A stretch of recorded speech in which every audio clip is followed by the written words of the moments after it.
Mental Health Monday on Radio City Talk with Mick Coyle. Radio City Talk. Yeah, welcome to Mental Health Extra. My name's Mick Coyle. We've got Jake Mills in the studio from Chasing the Stigma. We like to talk about what you're doing this weekend. Yeah, go on. Jake's getting married this weekend. I am. Friday. Oh, Friday. It's a bank holiday, so you can include a Friday. That's part of the reason why we done it. Do it on Friday, and then you got 3 days off as well. Looking forward to it? Yeah. Nervous. Stressed. It's kind of like we've had 18 months of planning it, but then it feels like when it's only days to go, it's like we haven't done anything. So the thing with getting married is there is a moment where you realise, oh no, it's all sound. Everyone that we've paid has showed up and done their business. We've been having a good day, and then if anything, you'll regret worrying about it in the first place. It's a strange thing. But the thing is, if you've given people money, they are going to show up because they're professionals. Because if they didn't, it'd be an absolute disaster. She'll show up, presumably. Yeah. And as long as she's eager, to be honest. She's coming across as eager at the minute. I've got two best men. One is currently in Rome, so that's a good sign. And yeah, they're both. I'm Rachel's dad, to be fair. A little bit nervous about the speaking side of things. So yeah, we're all just sharing that joint anxiety at the moment, but I'm sure it'll turn into excitement probably from tomorrow, I'd say. There's lots to talk about on Mental Health Extra this week. We're going to talk about Coronation Street, and actually something which will be on Monday night's episode, Bank Holiday Monday night's episode of Coronation Street. We'll come on to that one as well. First and foremost, on the show yesterday, Mental Health Monday, we were talking about the work done by the Brain Charity and Jess's story. Jess was a brilliant example, and she was nervous. She has lived with anxiety and depression, of which she spoke on the programme, and she was concerned about coming and speaking. And I thought, but every credit to you, because she came on and she spoke so eloquently, I thought, about her own experience as well. And a really good example of somebody who was able to reach out, find help, and actually upon that moment of finding help and finding a new sort of community and a new group, was able to then pass that help on to other people as well and make a real difference and be a real difference herself. I thought she was brilliant value. Yeah, she was. And I think it's so important for people like Jess. I think it's really easy for us to have people who provide services come on and tell us what their service does and to speak about the service from a kind of, a CEO or somebody who's a director within a charity or something. I think that's all well and good, trying to get that message out there, but I don't think anything really hits home or actually speaks to people quite as much as a service user, somebody who's been there and said, listen, this is how I felt and this is what it done for me. And I don't even think that, I don't know, I've never met her, so I might be speaking out the line, but I would guess that Jess doesn't realise just how important that was to be able to do that and how many people that can help, and she might never know how many people that has helped.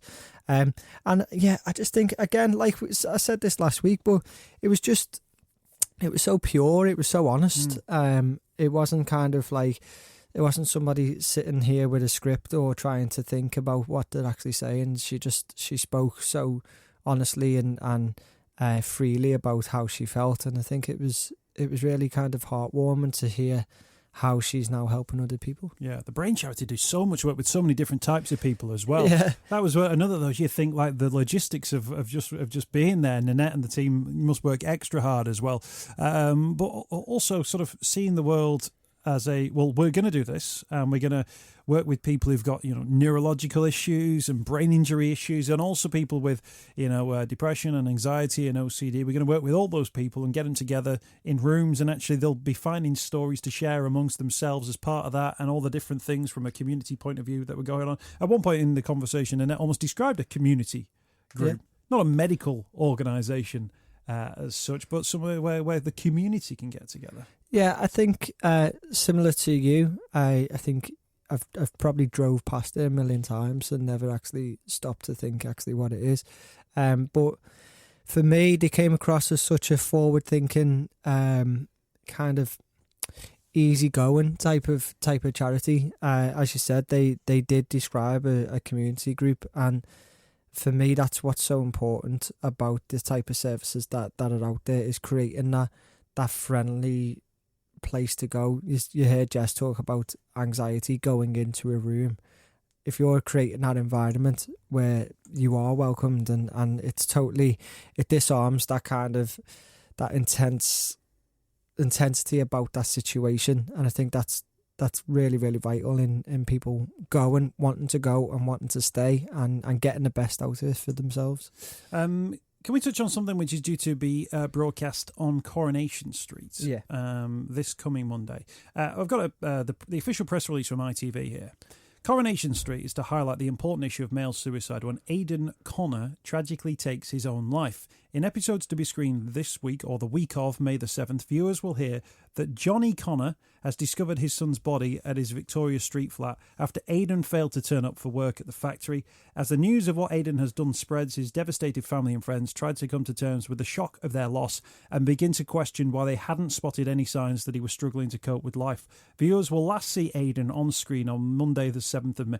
These are spoilers as such, but it's all out there in the public domain. To see Eva at the cottage where she is living after giving birth to baby Susie before returning to a family party at the Rovers. His final scene will see him back at his flat alone. No element of the suicide will be shown on screen. Quote from Shane Ward, who says, he's the actor, "I am honoured to have been trusted with a storyline like this. It shows the confidence that Kate and the team had in me to be able to play it." They've also been working with the Samaritans and Calm to ensure the storyline is handled sensitively and realistically. It looks as if ITV are doing their best to judge this one and get it right, to tell this story in the most both sympathetic way and in an appropriate way for what is essentially a family show that a lot of people will both see and then talk about. Yeah, I think I'm a little bit behind on Corrie at the moment, so I don't know where the story's kind of going at the minute, but for them to be able to, and again, it comes down to what I said last week about the media and the responsibility that you have, and I used you as an example and City Talk as an example of taking that conversation and saying, yeah, we are going to address it, we're going to talk about it, we're going to do it in a responsible way, but we're going to get that conversation out there. I think the likes of Coronation Street and all the other soaps have such a massive audience that they can get messages across. And I think it does sound like, from what you've just described, no element of the suicide is going to be broadcast or shot at all. It's just they're doing it subtly, but getting that message out there and also focusing on the people who are then bereaved by that suicide. That's a conversation that needs to be happening. It doesn't sound like that they're trying to play it up and being this dramatise a suicide as it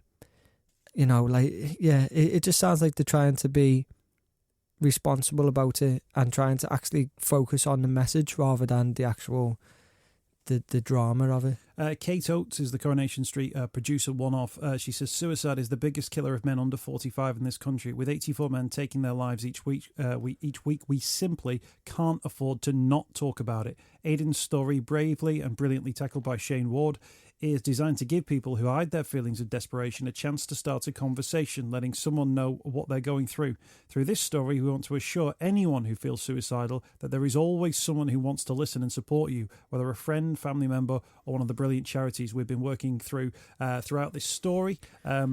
We want people to know that however bleak they're feeling, there is always another way. With Ruth Sutherland from the Samaritans says, we were pleased that Coronation Street invited us to work with them on Aidan's storyline. Suicide is clearly a very sensitive topic and one that presents some distinct challenges for producers of soaps. This is why Samaritans publishes media guidance and works with programme makers. You and I kind of know about the media guidance, and actually the language used within this as well fits into that narrative that they've spoken to the appropriate people and done all their best to make sure that goes according to plan. Simon Gunning from Calm, working with Coronation Street, has allowed us to engage a huge audience in the devastating effect of suicide while providing a platform to highlight the help that is available for those in need of support, with the final episodes airing on the week beginning Monday the 7th of May. That'll be the bank holiday Monday. Yeah, I think it's important as well. Although the work done by Samaritans and Calm is absolutely vital for the people who may be feeling suicidal themselves, it's worth pointing out about because it sounds like the story is going to be focusing on the people bereaved by suicide, and I think it might be really difficult for people who have been bereaved by suicide to watch, not just the people who might be feeling suicidal themselves. And I think it's just worth pointing out the support that is out there. There's a national charity called SOBS, which you can get help, which is survivors suicide by suicide bereavement. And locally we've got Paul's Place in Liverpool as well. So I do think it might be really difficult for people to watch if you have been in that position before. And just to be aware of the support that is out there. Can I ask you this from your own personal point of view and where you've been in your own journey? If you'd have felt the way that you were feeling a number of years ago, and you've spoken very openly about that, and you'd have seen a TV show now, Coronation Street or not, and you saw that being portrayed on TV, do you think that might have been helpful to you? Is there an element of that storyline which you think, well, actually, that can work and people will make the connection?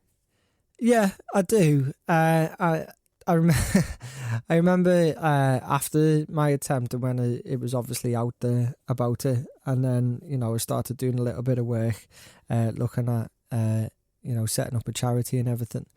And if there was anything ever on the telly about suicide or depression, my dad would always go, "Yeah, you like this?"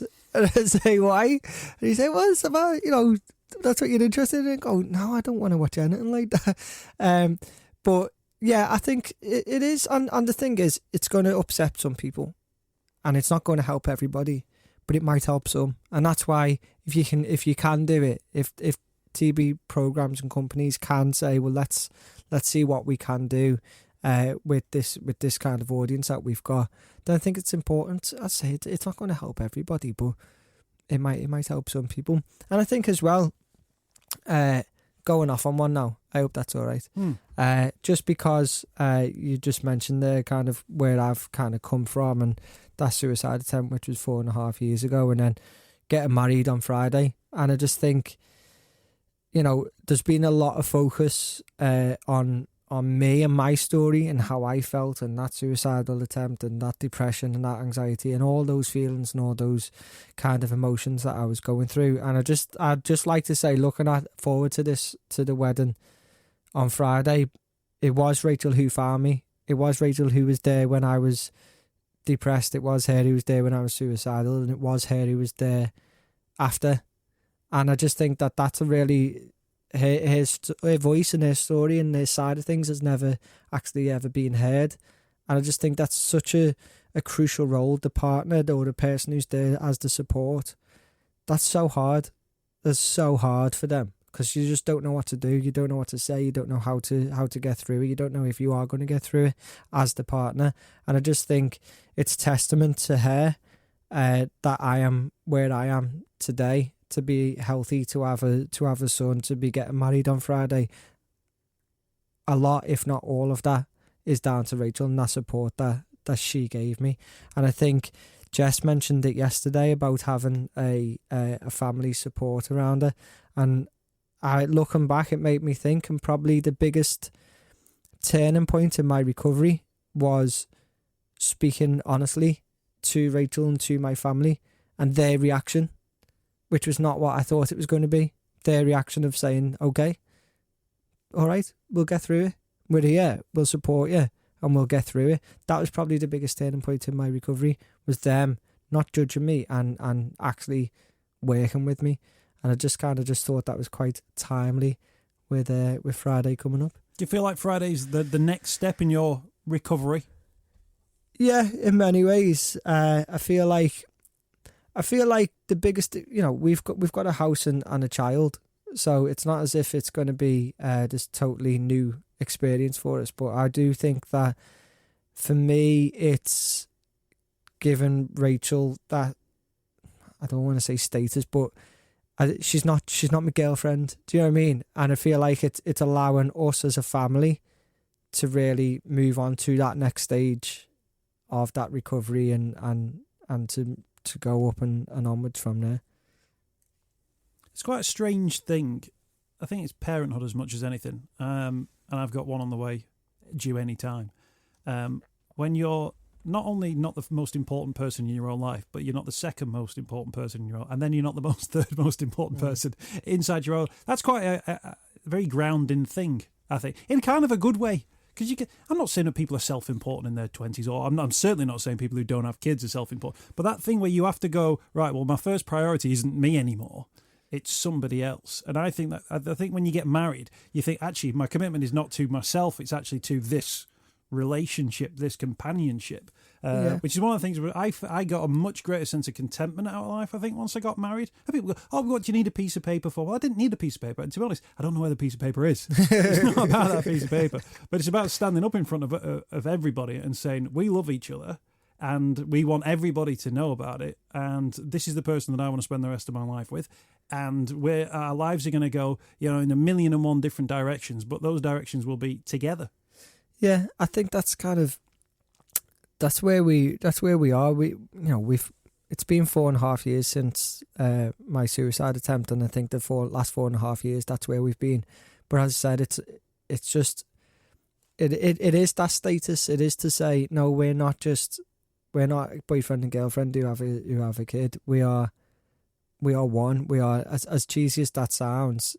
Rachel gave me something to live for. She gave me, and it's exactly what you're saying, is that I stopped thinking about me and started thinking about us, and that was before we had a baby as well. So then when a baby comes along, it's not me. I'm never alone. It's us. It's always us, and it's just being able to make that one big official thing and have a really big party. Yeah, and have a really big party. Best of luck with everything on Friday. I'm sure everything will go absolutely according to plan. Speech is going to be hilarious. Also available, by the way, on the Mental Health Monday podcast was our conversation with the team at the Samaritans, who got 10 grand for 100 new volunteers. It's great news that they've got the funding for it. It's terrible news that actually the demand is there for those people, and that there's so many people that call in their service that actually they need to be training more people and getting more people on board all the time. But details included in the Mental Health Monday podcast this week about how to sign up as a volunteer if it's something that you want to do. They've got this funding from Medicash to move forward with that funding as well, and with that training, and hopefully more and more people will sign up. Jake, is there anything that you're working on this week? So our new website is going to be launched next week, chasingstigma.co.uk, and we are looking ahead to Mental Health Awareness Week. I might not speak to you, might I? Before then, you might not be around. No, so you're going to be off, aren't you? Well, you potentially. So we're going to do, yes. Basically, I'm on paternity leave at some point. I'm just going to check my phone to make sure it's not stuck. No, I'm all right for the time being. But yeah. Well, we're looking I disappear for a couple of weeks. Yeah, well, we've got plans for Mental Health Awareness Week, which will all be on our website when it comes about. Mental Health Monday with Mick Coyle on Radio City Talk.